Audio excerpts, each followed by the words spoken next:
볼린저 밴드 해석만으로 차트에서 를 확인할 수 있어요. 대박이죠. 볼린저 밴드를 다룬 영상은 수도 없이 많지만 볼린저 밴드를 통해 차트에서 진짜 필요한 정보를 찾는 방법을 설명하는 컨텐츠는 거의 없습니다. 여기에 대한 이해가 선행되지 않으면 사실 매매법은 껍데기에 불과하겠죠. 실전에서 전혀 쓸모가 없어져요. 많이 느껴봐줬을 거예요. 유튜브 어디에서도 알려주지 않은 볼린저 밴드 진짜 사용법 함께 살펴보시죠. 안녕하세요. 트레이더 이로운입니다. 볼린저 밴드는 트레이딩 역사를 통해 증명된 좋은 지표입니다. 1980년대 지표가 개발되자마자 당시 월스트리트 최고의 실력자였던 존 헨리는 7, 80년대 미국 유동성의 상징과도 같았던 옥수수와 대두 선물 거래에서 그의 주력 매매 기법이었던 추세 추종 전략에 곧바로 적용시키게 됩니다. 우리 트레이더들이 기계적으로 매매한다는 원칙을 이분이 공식적으로 처음 개발했다 하죠. 그는 지금 메이저리그 보스턴 레드삭스와 영국 축구 리버풀의 소유주입니다. 이후 2000년대 단 5년 만에 5억 달러, 약 7천억을 벌어들인 플로리안 홈 역시 볼린저 밴드를 사용했습니다. 그리고 우리 돈 추정 가치로 1조를 넘게 번 것으로 알려진 일본 트레이더 BNF는 볼린저 밴드 수축 후 밴드 돌파와 함께 가격 폭등이 발생하는 이른바 볼린저 밴드 스퀴즈를 통해 매매 타이밍을 잡았다고 전해집니다. 초고부터 기관 트레이더들까지 누구나 사용하는 볼린저 밴드. 대체 이들은 볼린저 밴드를 통해 무엇을 보는 것일까요?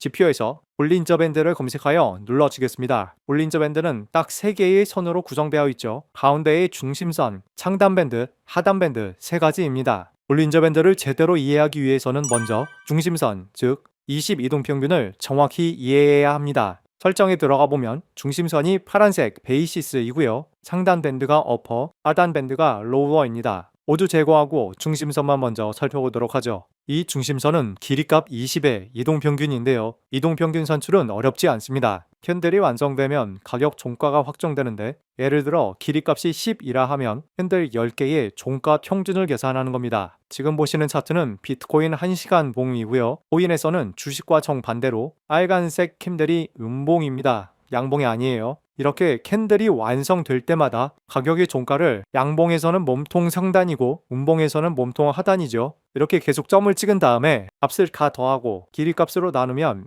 그것이 곧 단순 평균치가 되죠. 그 수치를 차트에 점으로 찍게 됩니다. 캔들이 완성될 때마다 점을 찍고 그 점들을 선으로 연결하면 그것이 단순 이동평균이 됩니다. 이동평균 종류가 다양하게 있죠. 볼린저 밴드 창시자인 존 볼린저는 많은 이동평균 중에서도 단순 이동평균을 사용할 것을 강조했는데요. 왜냐하면 볼린저 밴드에서 밴드 값을 계산하는 방식 역시 단순 평균 방식을 사용하기 때문입니다. 따라서 설정에서 기준선 이동평균 종류를 기본값 그대로 사용하시는 것을 추천드리고 이제 길이값을 보겠습니다. 볼린저 밴드의 기본 길이값인 20 이동평균은 일본 기준 약 1개월 거래 일수에 해당합니다. 한 달 단위의 평균 가격을 연결한 비교적 짧은 길이값이죠. 따라서 20 이동평균은 단타 매매에서 거의 표준값으로 오랫동안 사용되어 왔습니다. 가격의 움직임은 항상 이렇듯 파도가 치는 형태를 보이죠. 여기에 22동평균을 적용해보면 가격 흐름의 방향을 볼 수 있는데요. 딱 2개만 확인하면 됩니다. 첫째, 이동평균의 머리 진행 방향이 우상향인지 우하향인지 이것을 통해 상승장, 하락장을 파악하고요. 둘째, 가격 캔들이 이동평균 위에 있는지 또는 아래에 있는지 이것으로 단기 강세인지 약세인지를 판단하는 겁니다. 프로 트레이더들이 실제로 22동평균을 사용하는 방식이 바로 이거예요. 그들은 절대로 복잡한 매매법 안 씁니다. 이 22동평균 매매법은 전통적으로 주식시장에서 오랫동안 사용되어 왔고 지금은 코인이나 해외 선물에서도 동일하게 사용됩니다. 매매법 살펴볼 텐데요. 이동평균의 방향은 가격의 방향을 나타낸다고 말씀드렸죠. 현재 방향이 상승 중인 상태에서 단기적으로 가격이 눌린 상태입니다. 따라서 가격의 진행 방향과 같이 상승 관점을 가지고 있다가 다음 캔들을 살펴보았더니 좋은 양봉이 나오며 이동평균을 상승 돌파했습니다. 이 자리에서 매수 또는 선물 롱 포지션 진입하고요. 22동평균 매매법에서 익절과 손절은 기준이 동일합니다. 만약 지금 상태에서 가격이 오른다면 이동평균 역시 따라 올라가겠죠. 올라가던 가격이 언젠가 단기적으로 하락 전환될 거고 그렇게 되면 22동평균 밑으로 돌파하는 형태가 나올 겁니다. 그때 입절해 주고요. 그런데 만약 지금 상태에서 가격이 오르지 못하고 바로 하락한다면 이 또한 마찬가지예요. 이동평균을 하락 돌파하는 순간 손절해 주면 됩니다. 매매법의 기준이 바로 이동평균이죠. 순서는 방향을 보고 돌파가 확정되면 포지션에 진입하고 다시 역방향으로 돌파가 되면 손절이던 익절이던 포지션을 정리해주는 것이 이 매매법입니다. 가격 변동을 따라가다가 이 캔들이죠. 캔들 종가가 이동평균을 하락 돌파했을 때 익절해주면 됩니다. 그리고 선노래는 하락에 베팅하는 숏 포지션이 있죠. 상승에 베팅하는 전략과 정확히 반대로 사용하시면 됩니다. 이번에는 이동평균의 하락 중 가격이 단기적으로 상승 돌파가 나왔네요. 하지만 하락 강세이기 때문에 가격 하락 관점을 가지고 잠시 기다려줍니다. 그랬더니 지금 자리에서 큰 음봉 하나와 연이은 음봉을 통해 이동평균이 돌파되었네요. 이 자리에서 숏 포지션에 들어가고 포지션 운영해 나가면 되겠습니다. 특히 지금과 같이 방향이 한번 결정되고 나서는 이동평균이 지지 또는 저항으로 작용하는 경우가 굉장히 많습니다. 지금처럼 하락장일 때는 저항으로 작용한다는 것이죠. 상승 중에서 지지가 나오는 것과 정확히 동일한 개념입니다. 그런데 업계에서 이 매매법을 사용하다 보니 한 가지 해결하기 어려운 문제가 있는 거예요. 바로 변동성입니다. 가격이 22동 평균을 기준으로 위아래로 움직이며 방향을 만든다는 중요한 사실은 알겠는데 단기적으로 언제 방향을 바꾸는지 예상하기가 어렵고 또 중장기적으로 이렇게 추세를 만드는 동안 가격과 이동평균의 격차가 커지고 줄어드는 정도를 예측하기 어렵다는 것이죠. 이렇게 격차가 작거나 혹은 역전되기도 하고 또 이렇게 격차를 크게 만들기도 하니까요. 그래서 가격을 하나의 틀 안에 가둬두고자 다양한 시도를 하던 중 이런 방법이 나옵니다. 20개 캔들의 종가 평균이 이 이동 평균, 즉 가격의 표준이라 말씀드렸죠. 가격이 이 표준으로부터 얼마나 변동이 있어 왔는지를 표준 편차 계산법으로 계산하여 상하단에 노출시켰더니 이렇게 밴드가 만들어진 겁니다. 재미난 것은 이 밴드를 가격 차트에 적용시켰더니 약 95%의 캔들이 이 밴드 안에서 만들어진다는 것이죠. 그 말은 곧 95%의 확률에 따라 가격의 위치를 예측할 수 있게 된 거예요. 이 계산법으로 만들어진 것이 바로 볼린저 밴드, 존 볼린저 아저씨의 창작물입니다. 볼린저 밴드를 적용해보면 일단 단기 방향성을 보는 것이 아주 수월해집니다. 만약 가격이 밴드 하단에 닿았다면 다음 가격이 밴드 외부로 이탈할 가능성은 매우 낮기 때문에 다시 밴드 안쪽 방향으로 움직일 것에 확률 높게 베팅하는 것이 유리하겠죠. 또한 표준 가격인 이동평균보다 낮은 가격 상태이기 때문에 지금은 가격이 오를 것을 예측해 볼 수 있다는 겁니다. 가격이 22동평균으로 되돌아가려는 성질과 볼린저 밴드 하단 터치 이후 되돌림이 나오려 하는 두 가지 성질을 복합 활용한다는 뜻이죠. 이게 바로 단기적으로 가격 방향을 바꾸는 자리를 포착하는 기술입니다. 그리고 중장기적으로 가격과 이동평균의 격차가 커지는 추세 분출 구간에서는 가격이 볼린저 밴드 상단을 타고 움직이는 현상이 포착되는데요. 22동평균 단독으로 사용할 때는 이동평균, 즉 표준 가격과 현재 가격이 격차가 커져서 언제 되돌림이 올지 불안할 수밖에 없었던 반면 볼린저 밴드를 사용하면 가격이 여전히 밴드 범위 안에 있기 때문에 대응이 수월해집니다. 그리고 한 방향으로 움직이는 추세장에서의 특징을 살펴보면 상승장에서는 가격이 중심선 위에 배치되고 하락장에서는 중심선 밑에 배치된다는 겁니다. 이처럼 가격이 크게 움직이게 되는 추세 분출은 보통 가격의 수렴 이후 발생하게 되죠. 수렴 구간에서는 22동 평균과 가격이 달라붙는 경우가 많은데요. 볼린저 밴드의 표준 편차는 22동 평균과의 격차를 기준으로 계산하기 때문에 지금처럼 변동성이 없는 상황에서는 볼린저 밴드 폭이 좁아지게 됩니다. 이렇듯 밴드 폭이 좁아지는 것을 스퀴즈라 부르는데요. 스퀴즈가 발생하면 투자자들 모두가 차트 움직임에 집중하기 시작합니다. 왜냐하면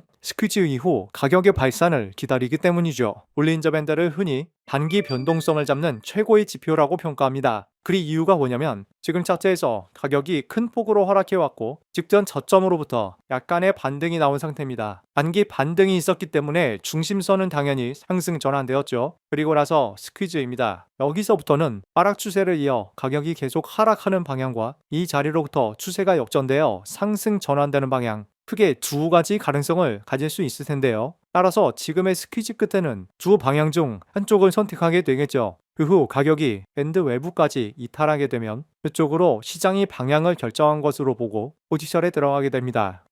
이때 진입 자리를 포착하는 것이 앞서 살펴본 존 헨리나 DNF의 매매 전략입니다. 말 그대로 단기 변동성의 방향을 확인하는 신뢰도 높은 방법이죠. 이때는 RSI를 복합 활용하여 과매수 또는 과매도를 확인하면 승률을 더욱 높일 수 있습니다. 이처럼 22동 평균 자체의 특성과 함께 볼린저 밴드의 특성까지 이 내용을 명확히 이해하셔야만 상황에 맞게 매매법을 사용할 수 있습니다. 축하합니다. 여기까지 이해했다면 볼린저 밴드를 사용하는 사람의 상위 20%에 들어왔다는 뜻입니다. 실제로 80% 정도는 이 원리를 모르고 밴드 하단에 닿으면 매수 이런 식으로 접근하는 사람들이란 거예요. 그럼 이제 상위 10%를 목표로 매매법도 정확하게 살펴보겠습니다.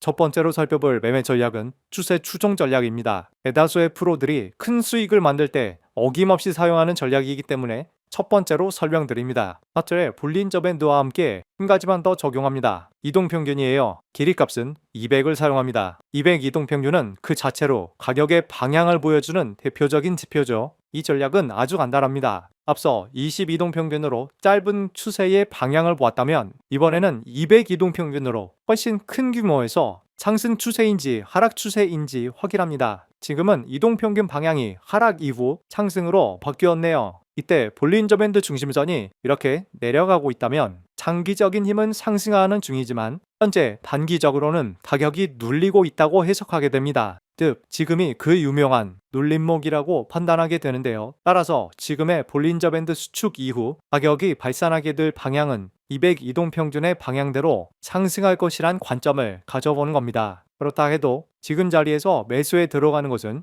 위험할 수 있습니다. 왜냐하면 200 이동평균의 방향이 상승 전환되는 초입이기 때문에 상하 변동성이 크게 나올 가능성도 있고 무엇보다도 볼린저 밴드에서 가격 둔출 신호가 없기 때문입니다. 따라서 기다립니다. 계속 기다려요. 기다림도 우리 매매의 한 부분입니다. 그러다가 직전 고점을 위로 돌파하는 양봉이 나오면서 볼린저 밴드가 확산하기 시작했네요. 앞서 살펴본 모든 조건이 확인되었습니다. 이 자리에서 롱 매수 포지션에 들어갑니다. 익절과 손절 기준은 앞서 살펴보았듯 중심선의 돌파 이거 하나만 보시면 됩니다. 이후 가격이 잘 올라가지길 기도하면서 쭉 살펴보다가 20선 돌파가 나오는 자리에서 익절해 주는데요. 지금 많은 분들이 헷갈릴 만한 20선 돌파의 기준을 설명드리면 이 파란색 선과 캔들이 몸통이든 꼬리든 다 있으면 그건 돌파로 봐주지 않습니다. 하지만 지금처럼 강한 음봉 하나 혹은 쉬지 않고 음봉이 계속 출현해서 돌파가 나온 경우 이럴 때는 이동평균과 캔들이 닿아 있어도 돌파로 봅니다. 즉 몸통이나 꼬리가 기준선과 닿아 있으면 돌파가 아니라고 보는 거고 두 번째는 지금처럼 음봉이 연이어 출현하거나 혹은 강한 음봉 하나로 중심선을 뚫어버리면 그것은 돌파로 봐준다는 것이죠. 따라서 지금은 이 자리가 아니라 이 자리에서 익절해주며 포지션을 정리해주면 되겠습니다. 간략히 요약해보면 202동평균의 방향을 확인한 다음 22동평균의 하방, 즉 눌림이 발생한 걸 확인하고 마지막으로 가격이 밴드 상단을 강하게 뚫어내면 매매 타점이 나오고요. 이후 추세가 이어진 다음 중심선을 하락 돌파하게 되면 익절하는 것까지가 볼린저 밴드 추세 추종 매매 전략입니다. 두 번째는 앞서 살펴본 스퀴즈 구간이 끝나는 자리에서 나오는 가격 발산을 이용하는 스퀴즈 돌파 매매법입니다. 전 세계 단타 트레이더들이 아주 사랑하는 전략이죠. 여기서는 볼린저 밴드 하나만으로 타점을 잡아내는데요. 스퀴즈 이후 밴드 상단 혹은 하단을 강하게 돌파하면 그 자리에서 포지션 진입하는 겁니다. 해외 선물 혹은 코인 선물의 경우 상승에 베팅하는 롱 포지션뿐만 아니라 하락에 베팅하는 숏 포지션도 있기 때문에 실제로 스퀴즈 이후 어느 방향으로 가격이 발산하던 포지션 잡을 기회가 많아지게 됩니다. 지금은 가격 횡보 이후 밴드 하단을 강하게 돌파하는 음봉과 함께 밴드 폭이 급격히 확장되고 있죠. 여기서 포지션의 신뢰도를 높이는 핵심 비법은 바로 거래량입니다. 이런 스퀴즈 구간은 거래량 변동이 별로 없죠. 그러다가 이번 캔들에서 강력한 거래량이 실리며 큰 변동성을 예고합니다. 스퀴즈 이후 밴드 외곽까지 단숨에 가격이 이탈하게 되는 스퀴즈 돌파와 직전 저점 돌파, 거기에 더해 거래량의 급격한 상승, A급 숏 포지션 자리입니다. 단기 변동성을 노리는 아주 유용한 전략이에요. 마찬가지로 중심선을 돌파하는 이 자리에서 포지션을 정리합니다. 이 매매법에서 가장 중요한 두 가지 사항을 꼭 알고 계셔야 합니다. 첫째, 스퀴즈의 형태인데요. 스퀴즈는 크게 세 가지 형태가 있습니다. 상승, 횡보, 하락. 횡보는 당연하겠지만 상승과 하락에서도 스퀴즈가 나온다고요? 네, 나옵니다. 왜 그럴까요? 볼린저 밴드는 가격의 변화를 잡는 지표가 아닙니다. 변동성, 즉 22동 평균으로부터 가격이 얼마나 벌어졌는지를 계산하여 밴드 폭을 결정하는 구조예요. 무슨 뜻이냐면 지금처럼 가격은 상승하지만 22동 평균으로부터 별로 격차가 없는 경우 밴드 폭은 좁아집니다. 이것은 우리들 개인 투자자들이 진행시키는 가격 방향으로 추후 세력이 관여한다고 하더라도 이 방향을 바꾸기보다는 추세를 강화시키는 쪽으로 움직일 확률이 높습니다. 반대도 마찬가지로 중심선에서 크게 이탈하지 않고 가격이 하락해도 밴드 폭은 좁아요. 가격 상승, 횡보, 하락 상관없이 이 세 가지 형태 모두 스퀴즈입니다. 이때도 마찬가지로 스퀴즈의 진행 방향이 시장의 방향을 결정할 확률이 아주 높다는 거 꼭 기억해 두시고요. 그리고 두 번째, 유튜브에서 누구도 알려주지 않은 중요한 사실이 있습니다. 횡보가 길어질 때의 특성인데요. 횡보가 짧을 때와 달리 길어지게 되면 밴드 폭이 좁은 상태 그대로 위아래 작은 파도를 계속해서 만들게 됩니다. 실제로 매매하는 당시에는 지금과 같은 강력한 양봉이 나오면 스퀴즈 돌파로 보고 포지션에 들어가게 되는데요. 곧바로 손절이 나오죠. 돌파 실패와 함께 한 번에 손절이 나오면 바로 이렇게 하세요. 스퀴즈 구간 전체의 고점과 저점을 옆으로 길게 선으로 그립니다. 그리고 나서 가격이 이 선을 돌파할 때 포지션에 들어가게 됩니다. 지금 정확히 돌파가 나왔죠. 선과 닿지 않는 양봉 캔들. 이렇게 하면 포지션 진입은 한 박자 느리지만 어차피 횡보가 길었기 때문에 그만큼 단기 폭발력이 좋을 테니 수익은 충분할 겁니다. 횡보에서 손절을 딱 한 번으로 끝낼 수 있는 꿀팁입니다. 세 번째 매매법, 단타 매매에서 말 그대로 단기 수익을 올리는 아주 확률 높은 자리가 있어요. 바로 추세 전환 자리입니다. 차트 공부를 시작하면 W 모양의 쌍바닥 이후 가격 상승과 M 모양의 쌍봉 이후 가격 하락 패턴을 눈에 익히게 되죠. 이것도 단순히 차트 모양으로만 보는 게 아니라 볼린저 밴드를 통해 타점을 잡아내는 방법이 있습니다. 먼저 W 모양 쌍바닥 패턴입니다. 쌍바닥은 두 번째 저점의 위치가 처음 저점보다 높기도 하고 낮기도 합니다. 특히 주식하시는 분들은 절대적인 매수 타이밍을 잡는 고급 기술이기 때문에 꼭 알아두셔야 해요. 먼저 가격 하락 과정에서 캔들이 밴드 외부로 이탈하는 모습이 보이면 그냥 구경하면 됩니다. 그러다가 가격은 또다시 하락하지만 밴드 외부로 이탈이 없던가 아니면 앞서의 이탈보다 현저히 작은 이탈만으로 하락이 멈춘 경우 하락세가 약해졌다고 볼 수 있겠죠. 그런데 지금 이 자리로부터 가격이 계속 하락할 수도 있습니다. 하락세는 약해졌지만 그렇다고 하락 추세가 끝났다 보기 어려우니까요. 따라서 쌍바닥 패턴의 핵심은 지금 여기서 하락 끝이라고 확정하게 되는 근거가 필요해요. 추세의 힘은 그만큼 강력하기 때문에 추세가 바뀌는 자리를 포착하려면 우리도 그만큼 강력한 논리를 갖춰야 합니다. 쌍바닥을 확정하는 첫 번째 근거는 이전 고점 돌파입니다. 여기와 여기 두 자리를 통해서 쌍바닥을 보려는 거죠.